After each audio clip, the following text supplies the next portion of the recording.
Yo, what is going on, everyone? My name is Nick, or the Notorious Fantasy, and in today's video, we're going to be doing a 10-team PPR mock draft from the 10th overall spot using FantasyPros Draft Wizard. The roster positions for today's mock draft are 1 quarterback, 2 running backs, 2 wide receivers, a tight end, 2 flexes, a kicker, defense, and 6 bench spots. Before we get into this mock draft, though, I would like to ask that if you guys do end up enjoying today's video, and you are new to the channel, that you please make sure to hit that subscribe button down below. And while you're down there, whether you are new to the channel or not, please make sure to leave a like on today's video. It would help me out a ton if you want to follow me on Twitter or X. Please do so at NotoriousFantasy. So without further ado, let's get into this 10-team PPR mock draft from the 10th overall spot. So something that we're going to be talking about all summer long, like the Kid Rock song, is going to be the different draft strategies when talking about different league sizes. In a 12-team fantasy football draft, I am going to draft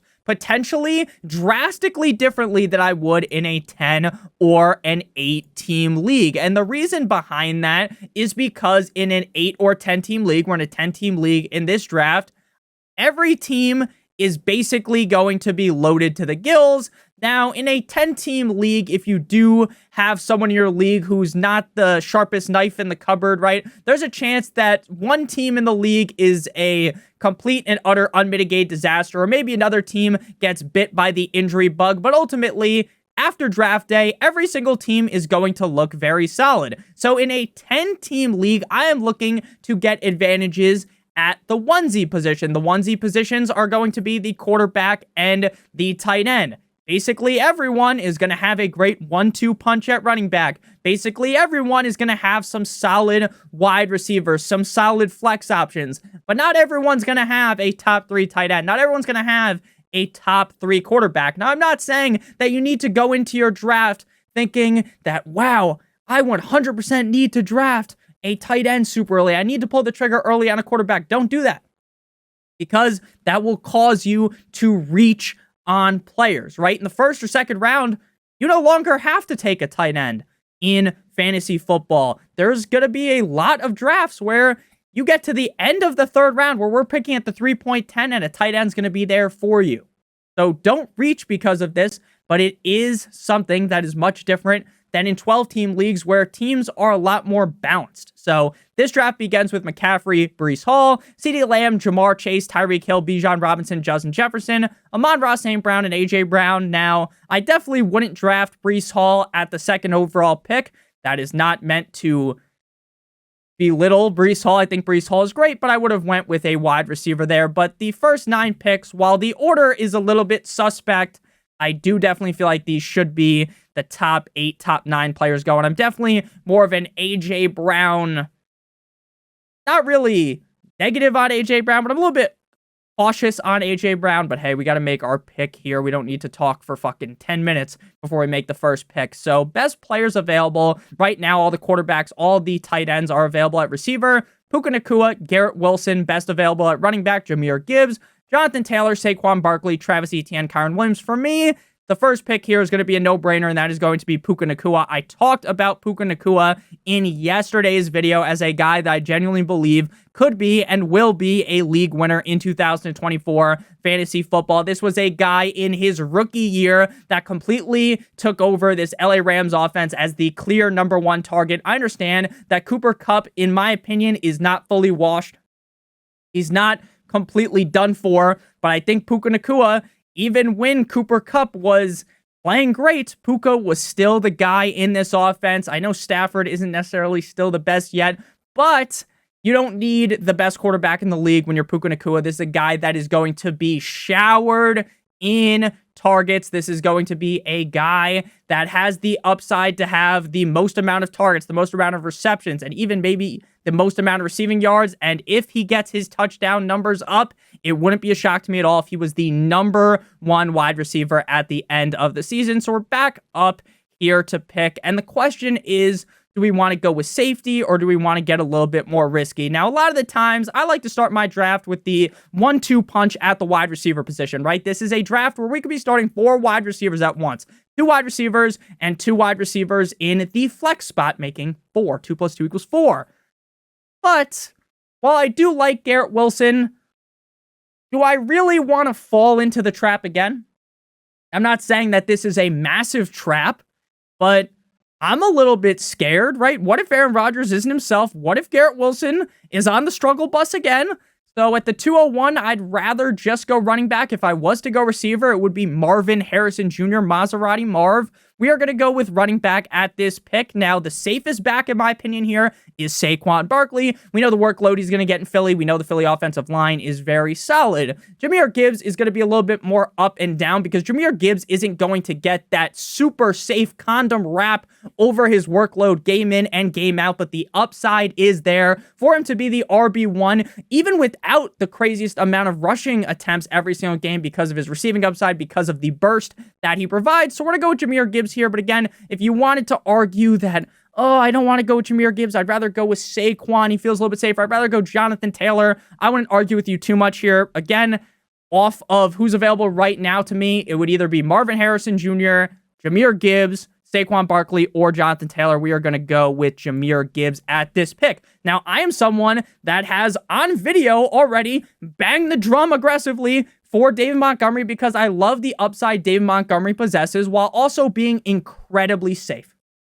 Because he's not just going to go away, right? He's not going to do the John Cena, you can't see me. He's not going to put on a fucking invisibility cloak from Harry Potter and completely disappear.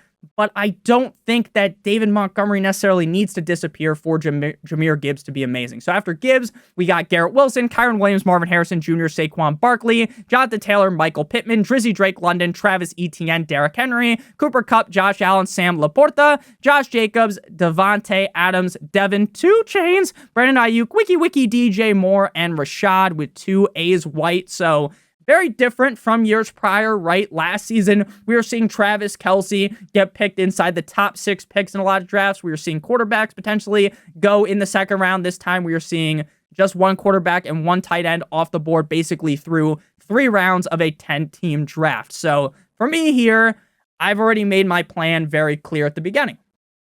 Now, again, don't trap yourself in the metaphorical box of a plan because, say, for some reason, everyone else watches this video, right? Your whole league watches this video, and not only is Laporta gone, but Kelce's gone. McBride is gone, right? People are just picking the tight ends off the board very quickly because they want to abide by the strategy that I like, right? And then maybe some people, at the same time, they heard what I said about quarterbacks, and Hurts and Lamar and Mahomes are all off the board, then you change the fucking plan.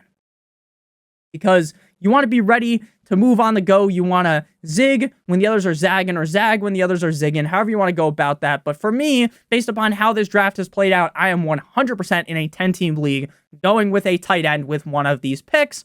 But we also have another pick. Now, Chris Olave is a guy that I have a lot of question marks about, and not because of the fact that I think Chris Olave is a bad player, but because of the fact that I do not trust Derek Carr as far as I could throw him, right? I don't trust Derek Carr worth jack shit because Derek Carr and Chris Olave did not have that 5G LTE connection, right? It's like if you had AT&T and you were in the middle of the woods in New Jersey, you were in the woods where fucking Paulie Walnuts and Christopher were looking for that guy that they didn't kill correctly, right? You know what I'm talking about. In the Pine Barrens, right? Where you have 0 internet connection and then you get stuck and then you have to have that fat train-loving bastard Bobby come look for you. If you haven't seen that episode of Sopranos, that's one of the best episodes of television in my opinion. But what I was trying to say there before we just talked about random stuff was that Chris Olave might be bent over a metaphorical table by the fact that Derek Carr and him have no connection. There was a play last year, someone brought it up in the comment section when I talked about Chris Olave last time, where Derek Carr just completely missed Chris Olave. Just wide open, misses him. He's hit Olave in the fucking face, bukkake style, with a ball. In the third round, the end of the third round, pick 30, I get it. But in the second round, I am definitely a little bit more nervous about Olave. I do start to feel like you get into a range at wide receiver where things don't feel as great, and I think by the time things swang back around the 5th round, I won't be as confident in the receivers, and I'll still probably like some of the running backs, so I think we're going to go with a wide receiver here. And again, while we did just take a dump on the metaphorical chest of Chris Olave, at the 30th overall pick, I'm fine paying that price because of the immense amount of talent he has. I just worry about the fact that when people are drafting him as a top 12 receiver, right, we're getting him at a discount. When you're drafting him as a top 12 receiver, it doesn't pay off. It hurts pretty mightily, but based upon the team that we got right here with Puka already on the squad, Gibbs already on the squad, now we get Olave. I think that is a very solid pick. And then we're going to go with a tight end. We're going to go with Mr. Swift, Travis Kelce. Now, a lot of people were burnt big time by Travis Kelce last season, right? If you were with me in 10-team, 8-team leagues, banging the drum, getting down on your knees, giving the gawk gawk 9,000 hand McTwister, fondling the balls of Travis Kelce, Taylor Swift style, then you would have been disappointed because he didn't finish as the tight end number 1. He didn't have that great of a year. But if you remember, he started the year off hurt. And then, as the season got closer to ending, he started to really pick things up, right? When it was a little bit too late if you drafted Kelce early. So I think in 2023, or 2024, I should say, after Travis Kelce got the big bag, the 2-year extension, I really do believe that Travis Kelce is still going to be a top 2 target in this Chiefs offense. Patrick Mahomes is obviously fucking amazing. I don't have to suck him off here if you don't know how great he is. So Travis Kelce in the 4th round. Chef's kiss, Manuel Week. If he's available in the 4th round in a 10-team league, I'm picking him every single time. After Travis Kelce, Pacheco, Kamara, Nico, Cousin, Let's Go Bowling, Collins, Debo Samuel, Joe Mixon, Aaron Jones, James Cook, Mike Evans, Malik Neighbors. The 5th opens with Stephon Diggs, Teehee, Higgins, Jalen Waddle away, Waddle, Jalen Hurts, Devontae Smith, DK Metcalf, Kenneth Walker III, Keenan Allen, and Patrick Mahomes. So only 3 quarterbacks off the board so far, meaning that Lamar Jackson is still available. That's something we want to throw in the back of our mind, something you want to throw into the front of your mind, is hitting that subscribe button if you're new. Whether you are new to the channel or not, make sure you guys leave a like on today's video. So right now we got Gibbs, Puka, Olave, and Travis Kelce on the squad. And like we talked about, the wide receivers in this range, I don't love as much as the running backs. Now, if I didn't already draft Jahmyr Gibbs, I would probably be laughing maniacally like the Joker, thinking about drafting David Montgomery in the 5th round, because if something was to happen to Gibbs, knock on wood, we don't root for injuries, David Montgomery might mess around and be a top 3 running back. He really could be.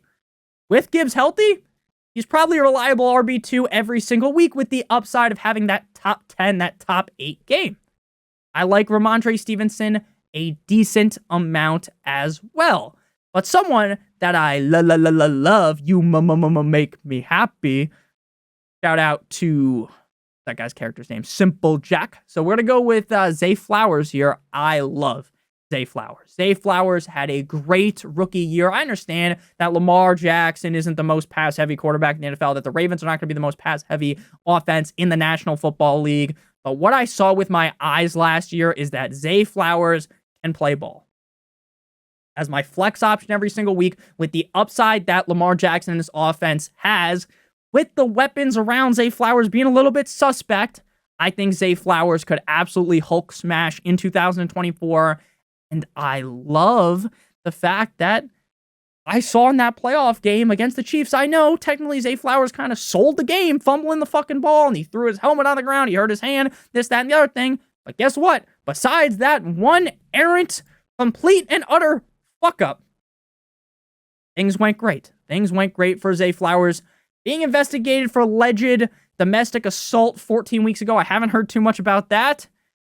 So we're just going to go ahead and draft him, assuming that nothing comes from that. So shout out to Zay Flowers. Maybe not the best guy, but again, this is something I talk about all the time. And again, I don't know if that's true or not, so I'm not going to just throw the fucking book at the guy.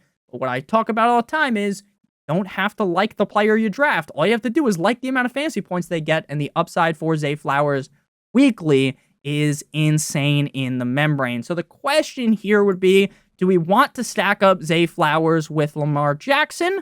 Do we want to hop back in the wide receiver core here, or do we want to go running back? We already drafted Kelce. Now, if I knew that Trey McBride would be available at the end of the 5th round, I probably would not have taken Kelce. Now, I have Kelce ranked ahead of McBride, but by a smidge, right? They are right up next to each other, fucking cuddling for warmth, like the grandparents at the Wizard of Oz, the Willy Wonka chocolate factory. We all know that those lazy bastard, that always made me mad as a kid, how the grandpa, if anyone's seen this film, I think it's pretty popular. I think a lot of people have seen it, but always made me so mad. I know this has nothing to do with fantasy, that lazy bastard grandpa, was his name Grandpa Joe? Bastard does nothing, and then magically, little, whatever the kid's name was, wins the ticket to Willy Wonka's chocolate factory, and out of nowhere, he could just walk, right?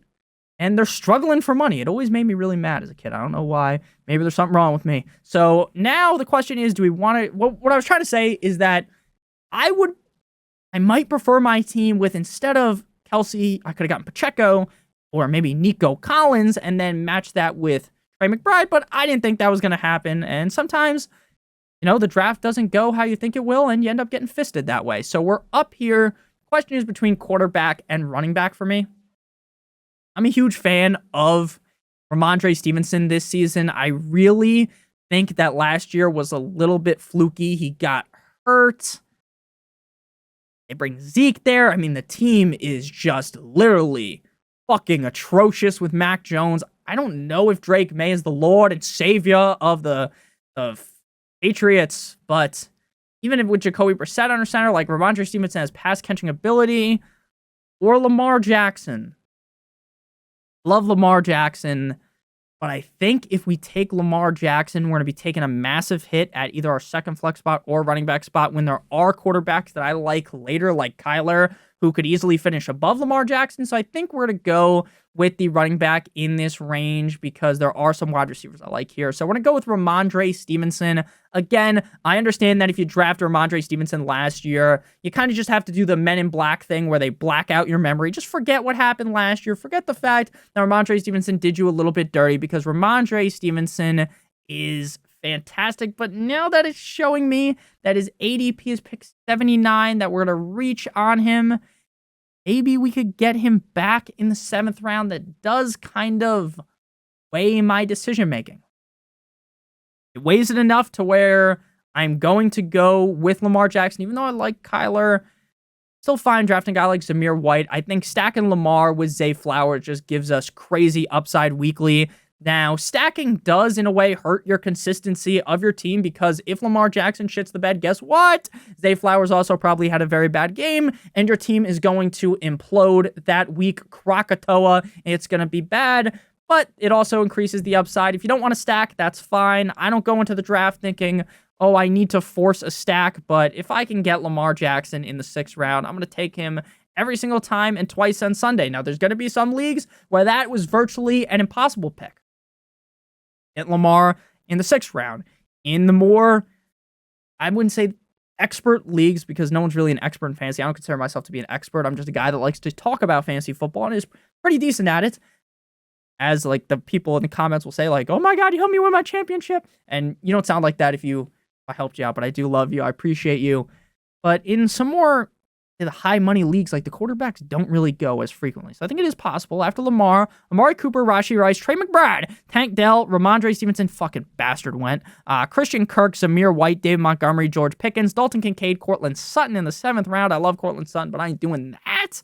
DeAndre Swift, Chris Godwin, I don't want anything to do with him either. Mark Andrews, CJ Stroud, Anthony Richardson, Dickie Dak Prescott, and Terry McLaurin. So a huge quarterback run occurs there. So how many teams don't have a quarterback yet? Not too important to us, but if your league does have a draft board, something you want to look at while you're drafting. Not as helpful, though, for us when we are at the turn, because we can just make our picks back-to-back. Jordan 96, 97. So our roster right now, Lamar, Gibbs, Nakua, Olave, Kelce, Zay Flowers. If I was in a 10-team league and I drafted this team, without a doubt, I am just making fun of every single person in my league, saying, I can't believe you let me do this. We just swindled your ass. You're now going to win the fantasy football championship. And of course, that's exactly what's going to happen, right? Because injuries don't happen. And, the players that I like are always great, right? I'm never wrong. That's how it goes, right?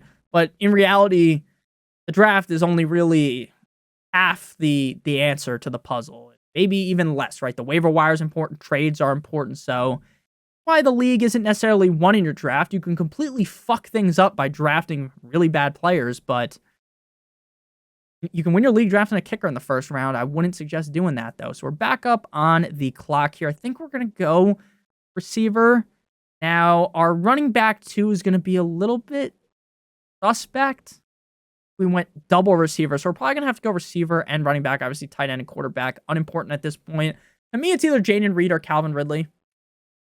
I think there's a chance that maybe I don't acknowledge it as much, but maybe Jaden Reed ends up not being as good as I think. Maybe Christian Watson comes back and is amazing like he was 2 years ago with Aaron Rodgers, but Jaden Reed really seems like the number one target for Jordan Love Me Tender, Love Me Sweet in a great Green Bay Packers offense. So I think Jaden Reed for me is a no-brainer in the 7th round with the upside any given week of being a top 10, top 12 option. I like Calvin Ridley a ton, but he was kind of struggling to hold on to the ball last year. It was like his fucking hands he had the butterfingers, as they would call him, right? He just wasn't on the same page as Lawrence. Now, I'm not saying that all the drops were necessarily his fault, because sometimes if Lawrence just threw it half of a second earlier, it's a touchdown. It's a toe drag, swag touchdown.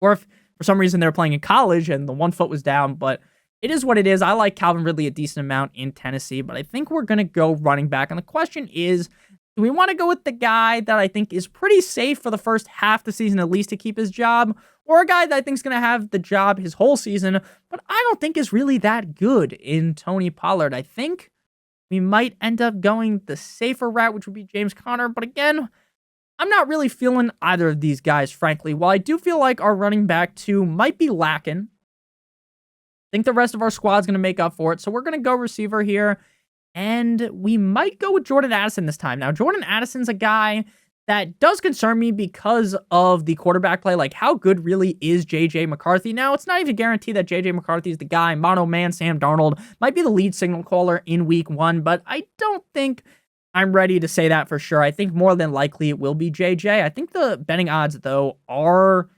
leaning towards Darnold right now. But again, it's May. So if you're going to have like a hot take like, oh my God, Darnold's 100% starting week 1, I think that's crazy. But I'm going to go Jordan Addison. I believe so heavily in the talent. Justin Jefferson, currently kind of in a holdout situation. I think he gets paid though. But obviously if he doesn't end up getting paid, like if I drafted Jordan Addison in the 8th round magically in August, right? I'd end up straight up robbing a bank metaphorically.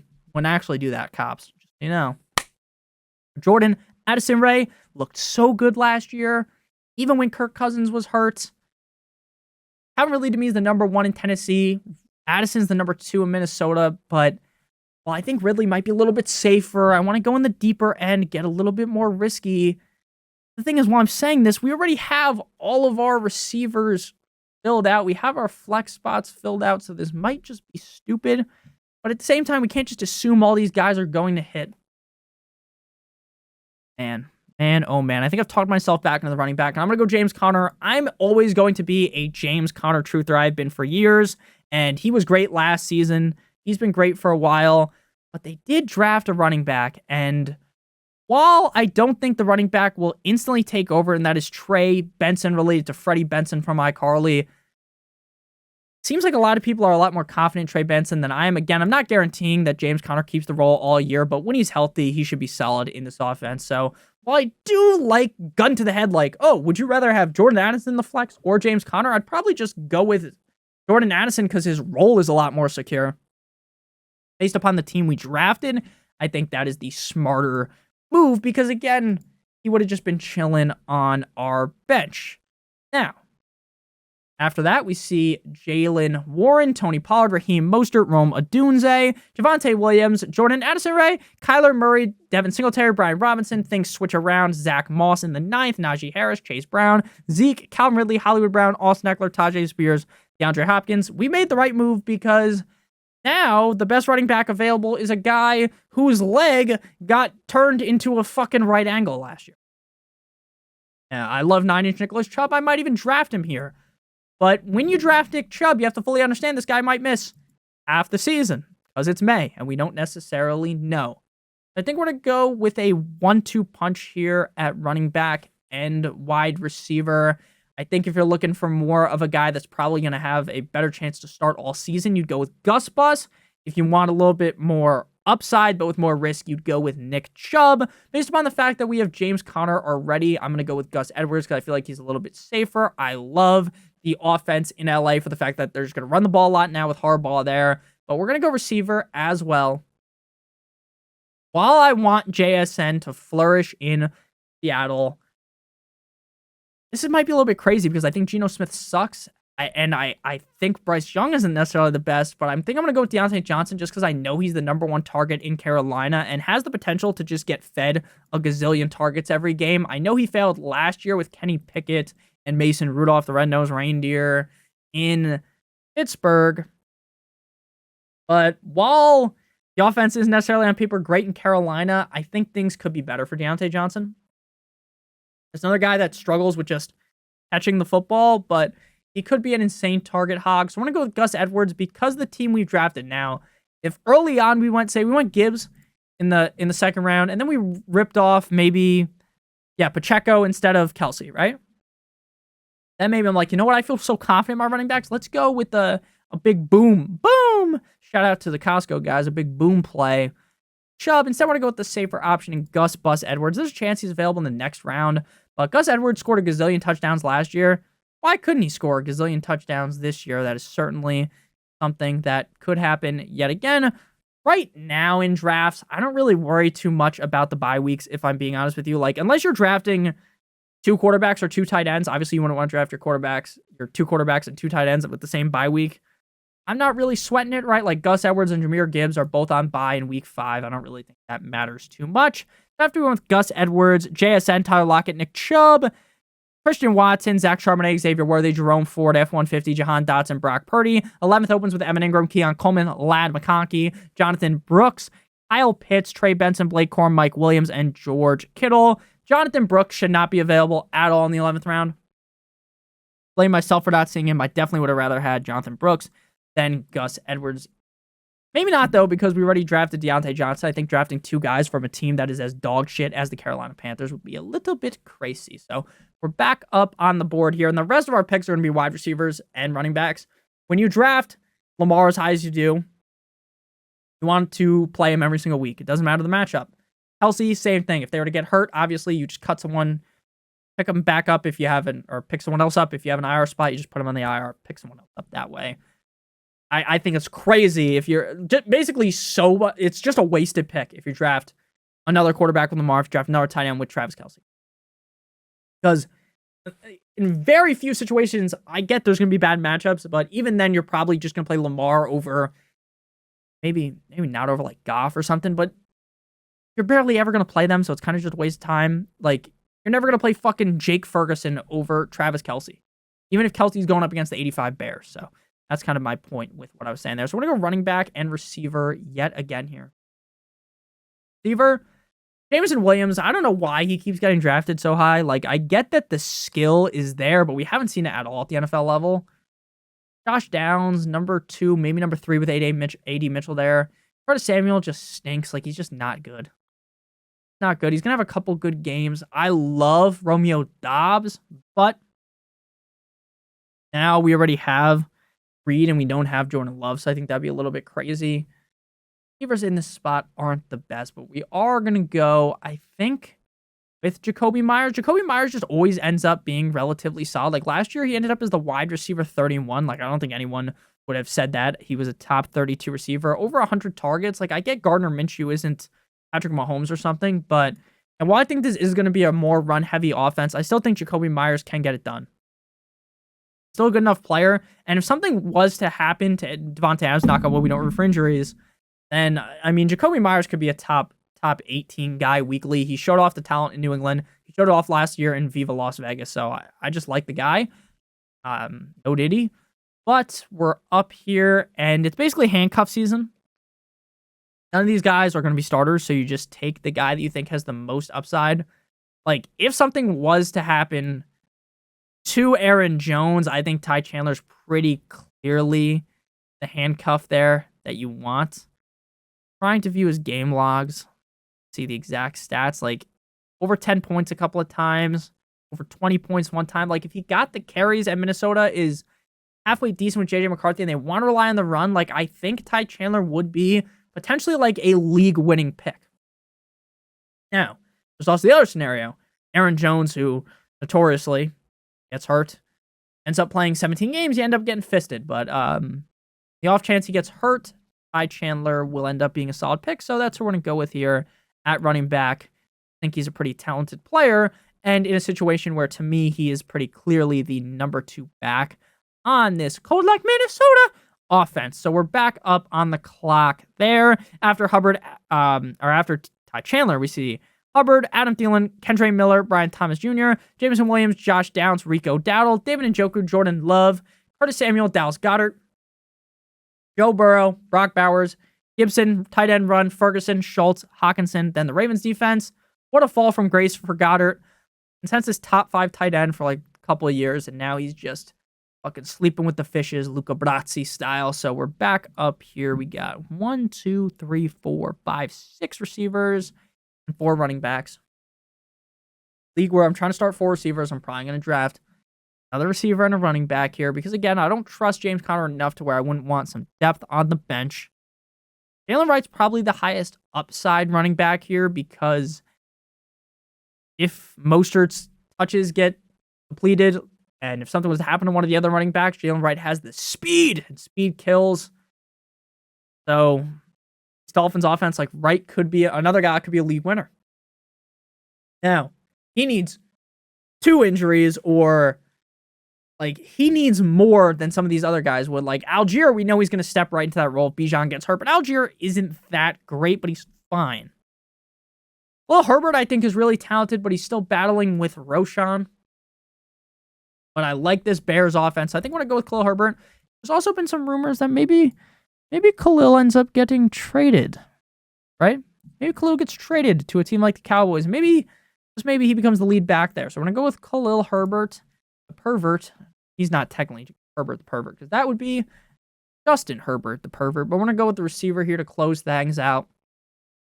And we're just shooting for the moon here, right? It's the fucking 14th round. We need a kicker and a defense as well. But we're just going with the highest upside possible. Close your eyes and potentially get raw dogged here. But we're going to go with Demario Douglas.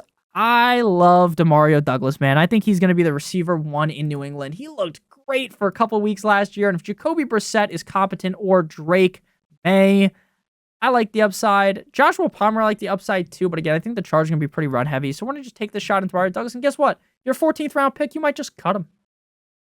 No harm, no foul in the 14th round, especially in May when we don't have the most information, right? If it starts coming out in preseason and OTA is like, oh my God, man, they're really using Jalen Polk a lot, then we're going to have to run away from that take. So after Demario Douglas, Tyler Algier, Roschon Johnson, Caleb Williams, Marshawn Lloyd, Tua Tagovailoa, Jalen McLaughlin, Romeo Dobbs, AJ Dillon, that bum, Jalen Wright, a bunch of kickers, a bunch of defenses, as well as J.K. Dobbins. So now that we have the schedule, we can actually look at defenses correctly. You want to be drafting a defense that is playing a not-so-hot offense in week 1. For instance, the Chiefs, they play the Ravens. Regardless of how much you love the Chiefs, I'm not doing that. Steelers, they go up against the Falcons. I think the Steelers have a great defense. The Falcons offense kind of scares me. The Saints, they're going up against the Panthers. That's perfect, right? Maybe Bryce Young comes out the gate looking a little bit wobbling, bumbling. He's not looking too hot. We're going to go with the Saints because of the matchup. I think the Chiefs have the best defense, but we stream defense every week during the season. Make sure you're subscribed so you can see the videos. I talk about streaming defenses every single week. You don't need to play the same defense every single week. Even the greatest defenses are going to have tough matchups, right? You could literally talk about how much you love the Chiefs, but they play the fucking Ravens week 1 and might get spit roasted, so don't be playing them. Now we go with our kicker. Why is Jason Sanders the kicker 3? Kicker 9 last year. I hate Jason Sanders as a Dolphins fan. He used to be so great. We're going to go with Brandon Aubrey. After Brandon Aubrey, Harrison Bucker the fucker, Jason Sanders, Kansas City Chiefs, Jake Elliott, Kyrie Fairbairn, Tyler Bass, my old bitch lame but my young Hoku, Jake Mooney, and Evan McPherson. We get a C. 73 out of 100. The Fantasy Pros experts are going to shit on it. Look at Andrew Erickson. Oh, Nick, you asshole. Your team sucks. I don't care what they have to say. All I care about is my opinion. And this team to me looks loaded. Generally don't understand what they're thinking. That's okay. I don't hate Fantasy Pros by any means. So don't take this as what it says. Like, oh, Nick hates Fantasy Pros. They have a great app that helps me draft and practice. So I love them. So quarterback, recap, Lamar Jackson. Running backs are Gibbs and Connor. Running back court kind of sus, but the receivers, tight ends, the quarterbacks is what makes up for it. Puka and Olave are starting receivers. Our tight end is Travis Kelce. Our flexes are Zay Flowers and Jaden Reed. Our bench is comprised of Deontay Johnson, Gus Edwards, Jacoby Myers, Ty Chandler, Khalil Herbert, Demario Douglas. Our kicker is Brandon Aubrey, and our defense is the Saints. Pour one out for David Johnson, who retired. Anyone that's been playing fantasy for years, they know David Johnson. They might have picked him up his rookie year when he went crazy. I know I did back in the day before I was even making videos. David Johnson has a sweet spot in my heart. I love David Johnson. Pause. He's one of my favorite running backs just to root for. Obviously, now he's retired. Didn't have the best career ever, but anyone that played fantasy for a while kind of just has to like David Johnson, I would think, unless you lost your championship to someone who had David Johnson. So I appreciate you guys. I love you guys all so much. Make sure you guys check out one of the videos on your screen if you haven't seen them already. Hit that like button, hit that subscribe button if you're new. I love you guys all so much, and I will be back tomorrow with another banger of video. Love you guys. Have a great one. As always, good boy.